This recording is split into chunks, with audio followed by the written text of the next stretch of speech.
Hermanos, me parece sorprendente cada vez que estudio la carta a los Gálatas o que estoy preparando la enseñanza, cómo la carta no solamente tiene un propósito, o su propósito principal no es señalar ni juzgar a los falsos maestros.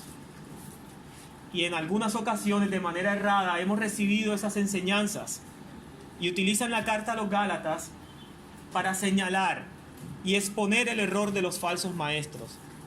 Pero Pablo no les está escribiendo a los falsos maestros. Pablo le escribe a los creyentes. Pablo le escribe a sus hermanos. Pablo le escribe a personas en ese momento como usted y como yo. Él está escribiendo a personas que han sido redimidas por la sangre del Cordero, no a los falsos maestros. Entonces, mis hermanos, cada vez que pongamos un ejemplo vívido en esta carta, no pensemos en los de afuera, pensemos en nosotros, porque Dios nos está hablando a nosotros.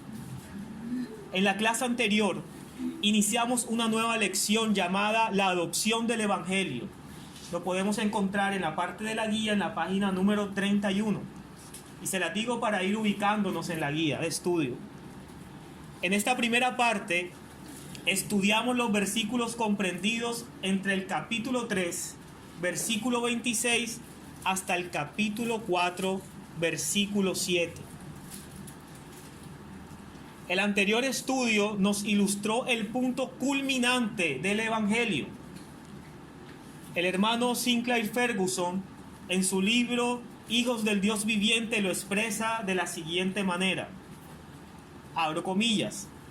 La noción de que somos hijos de Dios, sus propios hijos e hijas, es la causa principal de la vida cristiana.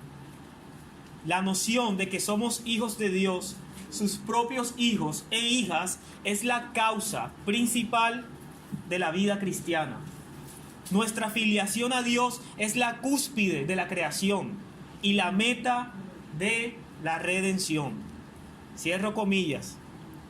Aprendimos en la lección anterior que tenemos que apreciar la adopción divina para entender el privilegio de ser cristianos. Si no apreciamos la adopción divina, jamás podemos comprender y vivir como cristianos. Aprendimos que somos herederos de las promesas hechas a Abraham.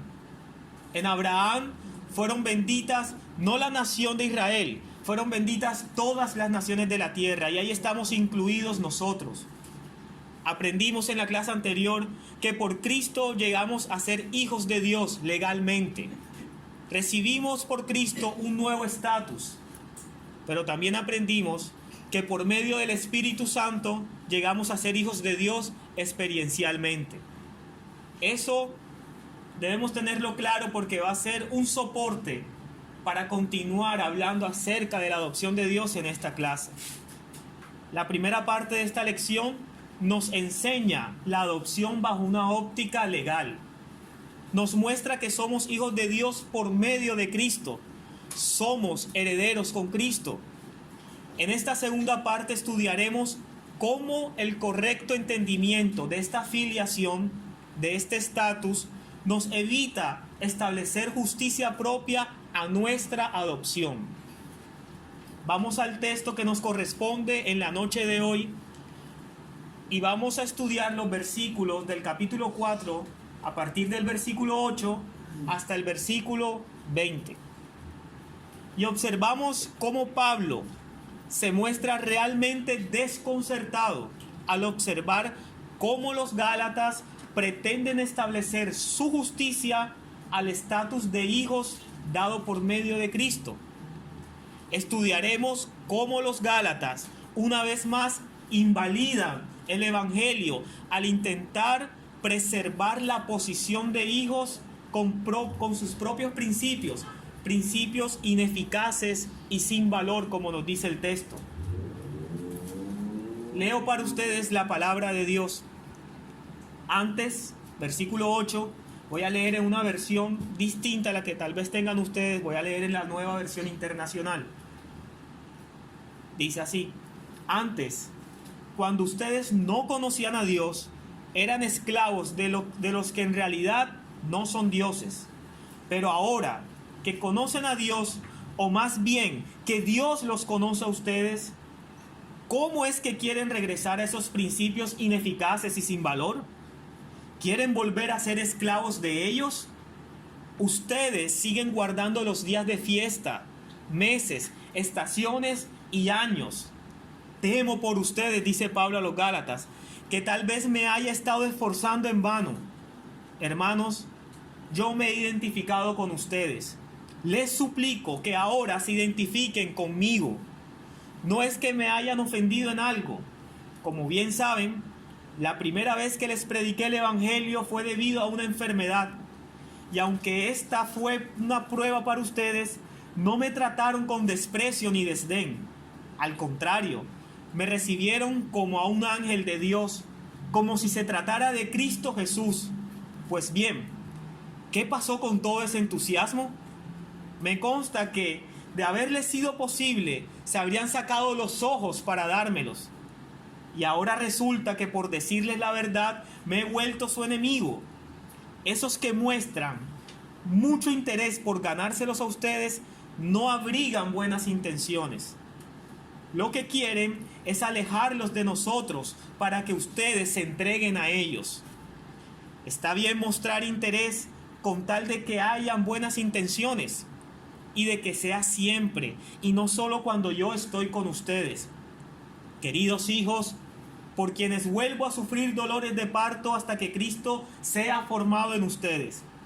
¿Cómo quisiera estar ahora con ustedes y hablarles de otra manera? Porque lo que están haciendo me tiene perplejo. Lo que están haciendo, Gálatas, me tiene desconcertado, dice el apóstol Pablo. En estos versículos, o podemos ver que estos versículos ponen por delante a nosotros en la noche de hoy dos contrastes. El primer contraste se encuentra a partir del versículo 8 hasta el versículo 11 y tiene que ver con la fe del Evangelio en contraste con la religión del mundo. El primer contraste trata de la fe del Evangelio con la religión del mundo, versículos del 8 al 11. Y el segundo contraste está entre el ministerio del Evangelio y el ministerio del mundo, versículos del 12 al 20. Y no se asusten, no es un sermón, simplemente la lección está dividida de esa forma y vamos a responder las preguntas que están en la guía con base en esa división natural que nos da el texto. E iniciaremos estudiando el contraste entre la fe del Evangelio y la religión del mundo. Quiero que alguno de ustedes me colabore con la lectura de los versículos 8 al 11 en la versión que tienen. Ciertamente, en otro tiempo, yo conociendo a Dios, servíais a los que por naturaleza no son dioses. Mas ahora, conociendo a Dios, o más bien siendo conocidos por Dios, ¿cómo es que volvéis de nuevo a los débiles y pobres rudimentos a los cuales os queréis volver a esclavizar?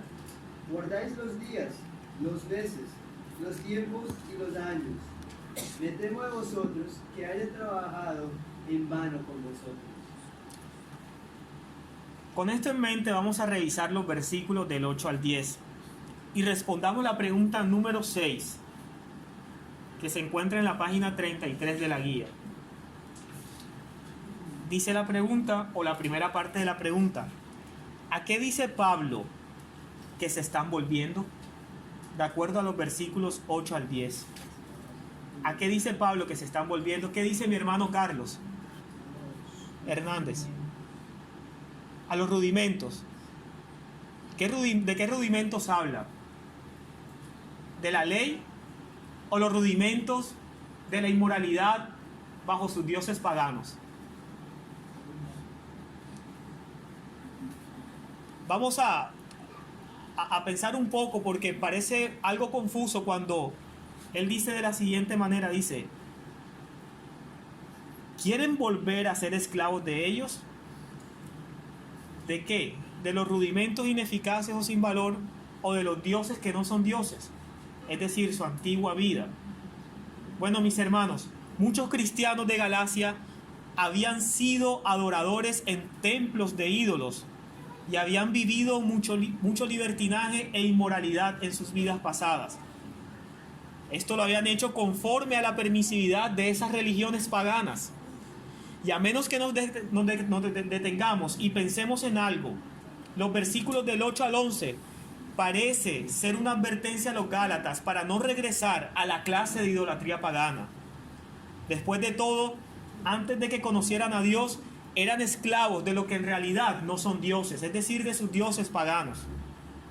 Y ahora Pablo les dice, ¿quieren regresar? ¿Quieren volver a ser esclavos de ellos? Pero recordemos que todo lo que está enseñando Pablo aquí está bajo un contexto. No nos centremos mucho en el árbol. Para entender el mensaje también hay que ver el panorama general y el bosque completo. Recordemos que existe un contexto que no podemos dejar a un lado. Todo el argumento de Gálatas es una advertencia para no adoptar un legalismo bíblico, entre comillas. Todo el argumento de Gálatas es una advertencia para no adoptar un legalismo bíblico. Los falsos maestros no estaban animando a los cristianos gentiles de Galacia a ignorar la ley de Dios, así como lo habían hecho ellos en sus vidas pasadas. No, más bien los estaban instando a adoptar toda la ley mosaica del Antiguo Testamento. Quiero repetir, ellos no estaban diciéndole a los Gálatas que se volvieran a sus dioses que no eran dioses. Ellos los estaban invitando y animando a que cumplieran a cabalidad y al pie de la letra toda la ley mosaica para poder ser cristianos, para poder permanecer bajo hijos de Dios. Ahora, Pablo está diciendo, y lo que quiere decir Pablo es que ganarse uno mismo la salvación por medio de la escrupulosa religión y moralidad bíblica es una esclavitud y una idolatría. El que intentemos ganarnos nuestra salvación o el que intentemos ganarnos nuestra permanencia y nuestro derecho de ser hijos por nuestras propias obras es una esclavitud y es idolatría. Es lo que está diciendo Pablo aquí. Una idolatría y esclavitud tan fuerte como el paganismo con toda su moralidad. Es decir, ustedes estaban perdidos bajo los dioses paganos, pero ahora están siendo instados, animados para adoptar una religión que no les corresponde adoptar. Están siendo tan paganos como lo eran antes. El problema es que antes estaban alejados de Dios y ellos lo sabían, pero ahora siguen alejados de Dios y ellos no lo reconocen. ¿Qué pasa cuando sucede eso en nuestras vidas? Si notan por qué les decía al principio que la carta a los Gálatas no apunta a los falsos maestros simplemente, no es un fin en sí mismo que reconozcamos a los falsos maestros de la carta a los Gálatas. No, apunta a nosotros para que no caigamos en esa falsa religiosidad o en esa moralidad que al fin de cuentas termina siendo principios ineficaces y sin valor. Esto no tiene valor alguno contra los apetitos de la carne. Mis hermanos, no nos confundamos. Nunca vamos a servirle a Dios de manera perfecta, pero sí le serviremos a Dios de manera genuina y sincera. Debemos entender que lo que hacemos nosotros o las obras buenas que hoy realizamos no son para ganar nuestra salvación, no son para permanecer siendo hijos de Dios. Son el fruto del Espíritu Santo en nuestros corazones. Y es por eso que cuando entendemos la legalidad de ser adoptados y de ser hechos hijos de Dios, debemos inmediatamente abrazar esa verdad, pero pensando que somos hijos de Dios porque Dios nos ve a través de Cristo. Y una vez hijos, siempre hijos. No necesitamos hacer más nada. Y con esto no les estoy diciendo que nos sentamos y seamos negligentes. Con esto les estoy diciendo que Dios ya ha preparado obras de antemano para que nosotros andemos en ellas. Con esto les estoy diciendo que Dios pone en nosotros tanto el querer como el hacer por su buena voluntad.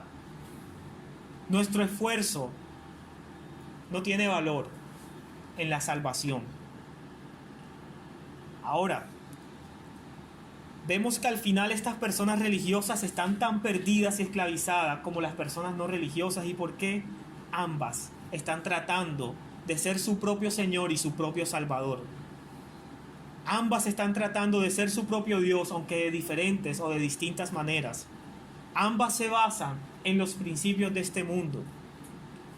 ¿Y en qué se basan los principios de este mundo?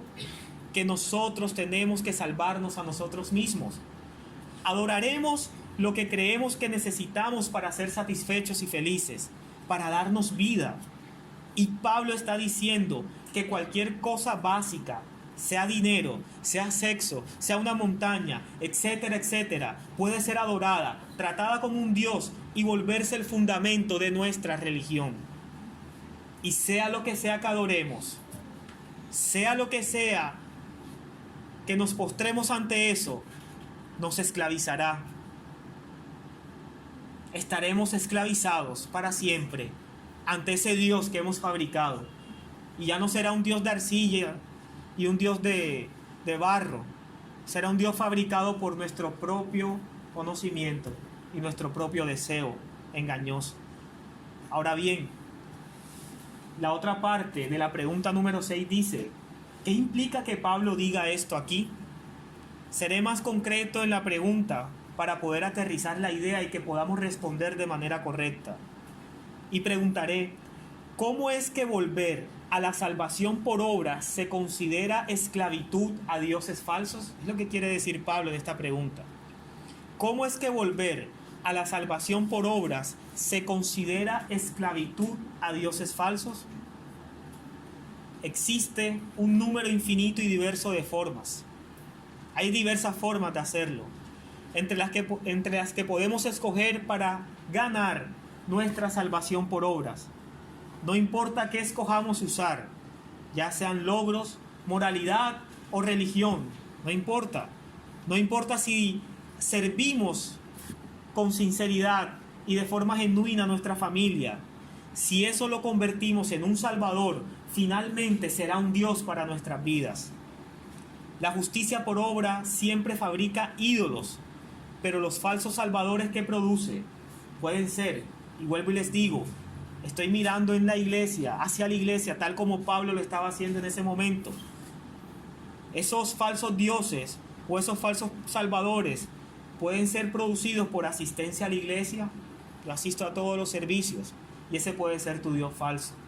Ministrar a los demás, y aclaro, con esto no estoy promoviendo la inasistencia a los servicios. Hay que congregarse y no hay que dejar de hacerlo como algunos lo tienen por costumbre. Pero que esto no se convierta en tu Dios. Servir a nuestra familia puede ser también un salvador en nuestras vidas. Eso lo convertimos en un salvador y finalmente será también un Dios. Ministrar a los demás, leer la Biblia, son cosas acerca de las cuales normalmente no pensaríamos que fueran ídolos. Es más, son prácticas piadosas que están dentro de la voluntad de Dios y que como cristianos debemos hacer. Pero el problema está en cuando hacemos o practicamos esas actividades piadosas para ganar el favor de Dios o para permanecer siendo hijos de Dios. Ahí está el problema. No nos olvidemos, hermanos, que comenzamos por la fe y no vamos a acabar por las obras, como dice Pablo. Vamos a continuar creciendo por esa misma fe. Es Cristo quien vive en nosotros. Ya no vivo yo, ya no viven ustedes. Ahora es Cristo quien vive en nosotros, en cada uno de nosotros. Y es su Espíritu el que nos guía a que hagamos todas estas cosas, no para ganar el favor de Dios ni para ser más amados por Dios, sino porque somos sinceros ante Él, genuinos, y porque lo amamos. Cualquier cosa o persona que antepongamos como un requisito para ser felices o dignos de Dios se convertirá en un esclavizador que nos tratará con crueldad y nos explotará. Sin el Evangelio, inevitablemente estaremos bajo esclavitud de un ídolo. ¿Y por qué? Porque el Evangelio coloca nuestra mirada en el autor y consumador de la fe.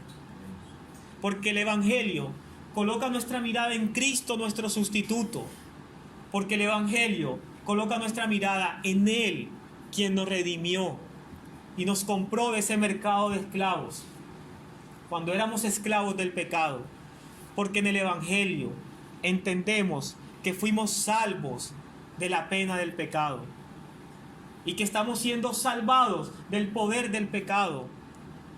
Sin el Evangelio, nuestras vidas serán una fábrica de ídolos. Y es por eso que cada día, o cada reunión, cada servicio, insistimos en que anunciemos el Evangelio, que cantemos el Evangelio, que vivamos el Evangelio, que prediquemos el Evangelio. No es el trampolín de la vida cristiana para después involucrarnos y entrar en unas aguas más profundas como la doctrina. Porque todo es doctrina, claro. El Evangelio no es solo el trampolín, el Evangelio es el océano de nuestras vidas como creyentes. Y eso es lo que le está diciendo Pablo a los Gálatas. Sin el Evangelio serán una fábrica de ídolos. Un ejemplo perfecto es la historia que Jesús cuenta acerca de dos hermanos en Lucas 15. Un padre tenía un hijo menor inmoral y pródigo, y un hijo mayor muy moral. Vemos que al final de la historia el hijo inmoral se arrepiente y va al padre, mientras que el moral se queda fuera, enojado. En el mejor de los casos, la idolatría y la esclavitud de la religión son más peligrosas que la idolatría y la esclavitud de la irreligión, ya que son menos obvias. La persona irreligiosa sabe que está lejos de Dios, pero la persona religiosa no. Ella piensa que está cerca de Dios por hacer todo lo que hace. Es por eso que Pablo en el versículo 10 dice: temo por ustedes, Gálatas. Y ven una vez más, a él no le interesa a los falsos maestros. Él no le está dando un mensaje a los Gálatas de cómo reconocer un falso maestro. Él está hablando a los Gálatas y hoy Dios nos habla a nosotros para que no tema por nosotros en que el trabajo de todos los apóstoles y de Dios mismo sea en vano. Temo por los Gálatas, dice Pablo. Ellos están guardando los días de fiesta, meses, estaciones y años. Estaban literalmente guardando de manera religiosa todas las festividades y ceremonias del Antiguo Testamento. Y esta nueva esclavitud a los que no son dioses sería peor que la antigua, cuando ellos estaban en el paganismo. Nunca sabrían, bajo esta esclavitud, que estaban lejos de Dios. Es por eso el temor de Pablo, manifestado no solamente en el versículo 10 del capítulo 4, sino desde el capítulo 1 de la carta a los Gálatas. Pablo tiene un temor. Pablo está desconcertado. Y Pablo va a predicar con todas sus fuerzas para que los Gálatas por fin entiendan que están lejos de Dios aún. El principio básico de este mundo nos conduce a establecer nuestra propia justicia para ganar el favor de Dios y mantener nuestra posición de hijos. Pero la fe del Evangelio nos muestra que nuestra posición de hijos o nuestra seguridad en la adopción no es tanto que conozcamos a Dios, sino más bien que Dios nos conozca a nosotros o que seamos conocidos por Él. Dice el versículo 9: pero ahora que conocen a Dios, o más bien que Dios los conoce a ustedes, ¿cómo es que quieren regresar a esos principios ineficaces y sin valor? ¿Quieren volver a ser esclavos de ellos? Mis hermanos, lo que hace a una persona cristiana no es tanto que ella conozca a Dios, sino que Dios la conozca a ella. El conocer en la Biblia quiere decir más que una conciencia intelectual acerca de algo o de alguien. Conocer a alguien es entrar en una relación personal con él o con ella. Es por eso que es más importante que Dios nos conozca a nosotros. ¿Por qué esto es un antídoto, mis hermanos, contra la idolatría? Y así Pablo lo presenta en la carta. ¿Por qué el que Dios nos conozca es un antídoto contra la idolatría? Es por el simple hecho que la inseguridad en el creyente lo conduce a crear ídolos. Cuando solamente basamos nuestra fe y nuestra convicción en lo que nosotros conocemos de Dios, siempre estaremos inseguros. Porque en este presente siglo vemos por un espejo. Algún día veremos cara a cara, pero ahora no. Ahora todavía no podemos ver la majestuosidad o la grandeza de nuestro Dios a plenitud. Aún no. Mis hermanos, Pablo nos recuerda que el Evangelio enseña que no tenemos que hacernos hermosos para Dios. Él ya nos conoce. Si este es el caso de que Dios ya nos conoce, no tenemos que hacer un ídolo de la aprobación para sentir que nuestra posición de hijos permanece y que nuestra herencia no se perderá. El Dios Espíritu, mis hermanos, que mora en nuestros corazones, es la garantía de nuestra herencia. Es el Espíritu Santo de Dios que mora en el creyente, la garantía de nuestra herencia. Él es el sello de nuestra filiación. Él es la marca que una vez hijos, siempre seremos hijos. Hasta este punto hemos visto un contraste entre la fe del Evangelio y la religión del mundo. Hemos analizado muy de cerca los versículos del 8 al 11. Y ahora, para finalizar, observaremos los versículos del 2 al 20. No los leeré por motivos de tiempo. Pero estos nos enseñan que nuestro ministerio es un reflejo de un entendimiento correcto de la fe del Evangelio o de adoptar la religión de este mundo. ¿Es un reflejo de entender correctamente la fe del Evangelio o es un reflejo de adoptar la religión de este mundo? Tarde o temprano, lo uno o lo otro revelará nuestra intención en el servicio a los demás. La motivación con la que tú sirves es un reflejo de lo que tú crees. Si tú crees que eres hijo de Dios, servirás de tal forma que conduzcas a los demás a Cristo. Si tú has adoptado la religión de este mundo, servirás de tal forma que conducirás a los demás, así como hacían estos falsos maestros, a ti mismo.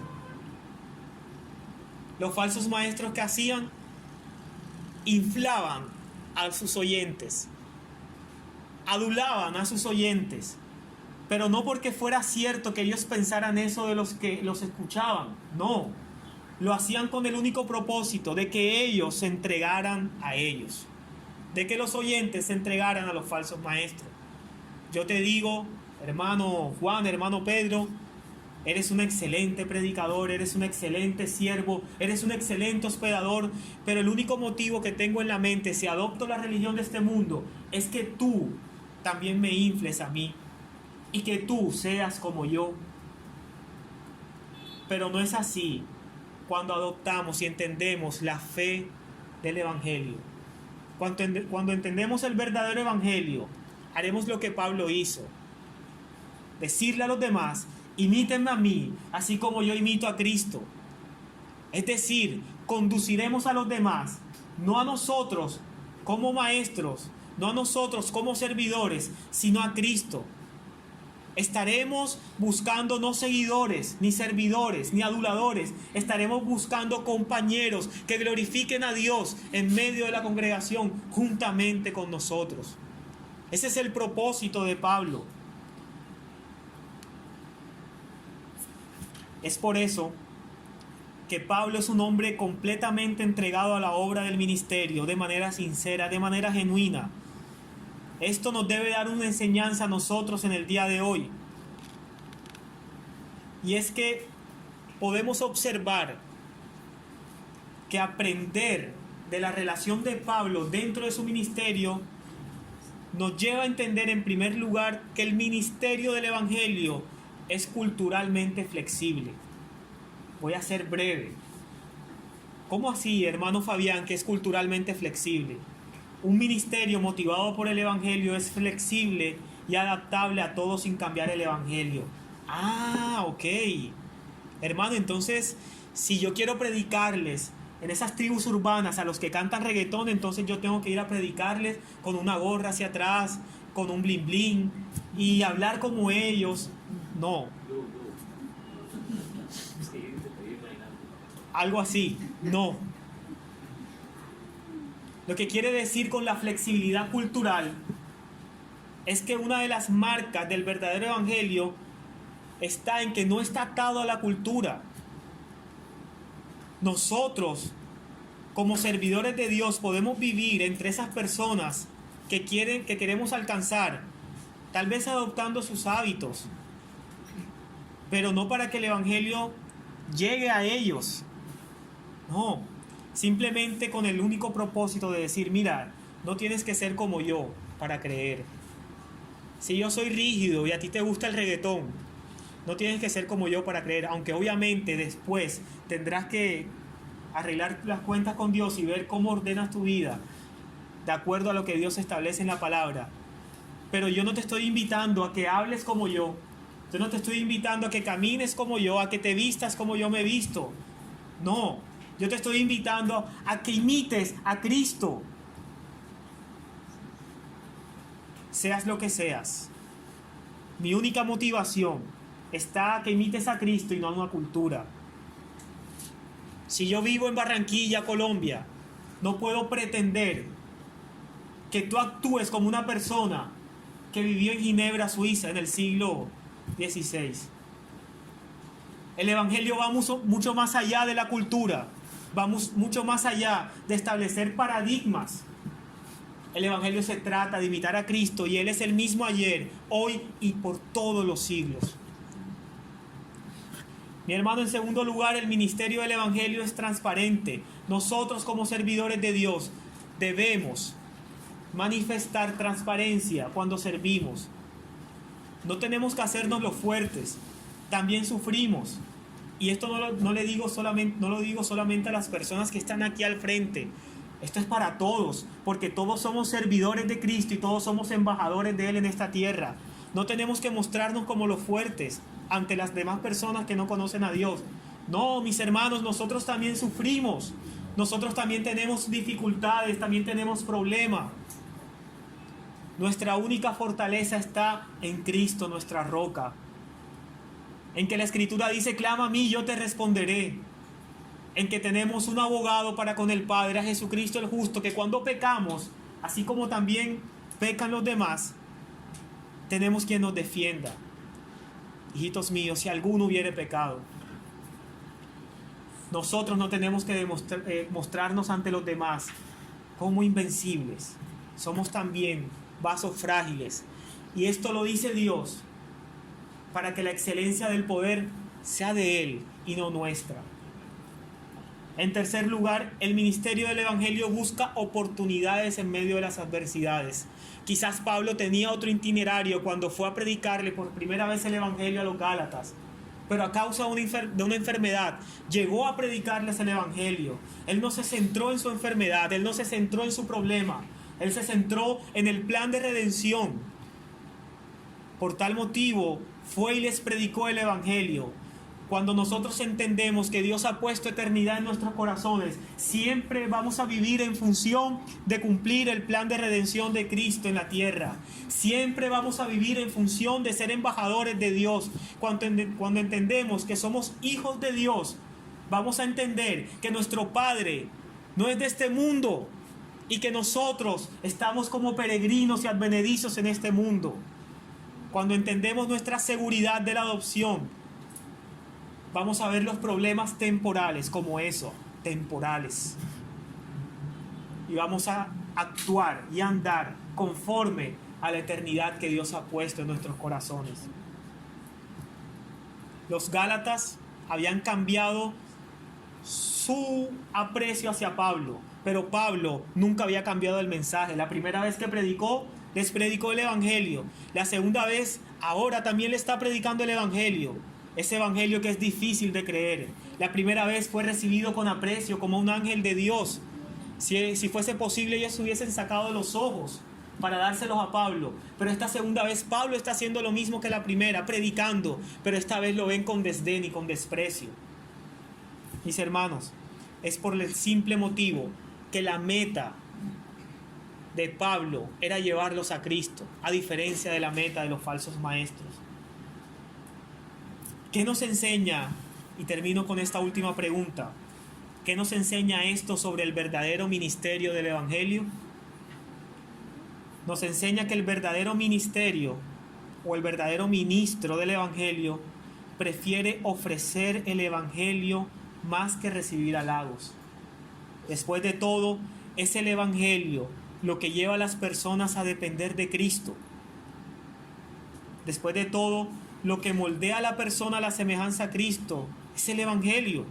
Y lo que hace que las personas alaben a Cristo es el Evangelio. Un ministerio que se basa en el Evangelio se distingue por la honestidad y el amor, no por la imagen o la adulación. El ministerio que descansa en el Evangelio apunta a Cristo, no a sus líderes. Quiero dejarles de tarea.